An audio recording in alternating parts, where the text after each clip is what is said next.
So how can a man who was hurt by his father's affair when he was a kid go on to have an affair as an adult and do the same thing to his wife and his kids? This is a super profound question, and I thank you so much for asking this. The short answer is trauma. So let me explain what I mean.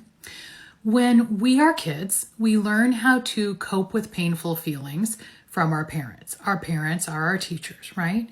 So what your husband saw was his father dealing with his feelings, or rather not dealing with his feelings, by probably suppressing them and looking for a way to cope that was pretty unhealthy, right? He was looking for a way to just shut down those feelings and look for a painkiller, something that would numb out those bad feelings. And in his case, affairs were a painkiller. So even though your husband may logically know that affairs are wrong and very painful, your husband was very much steeped in that environment of, oh, this is how we cope when we have pain. We just shove it down and we look for something to help us cope. So that could be drinking, that could be, overeating, it could be overspending, it could be an affair.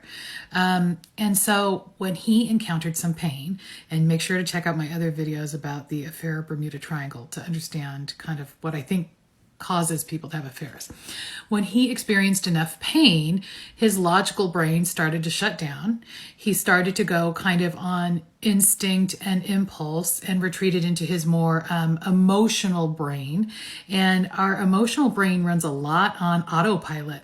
And so he just ran the program he saw when he was growing up. He just figured, okay, I'm going to look for a painkiller.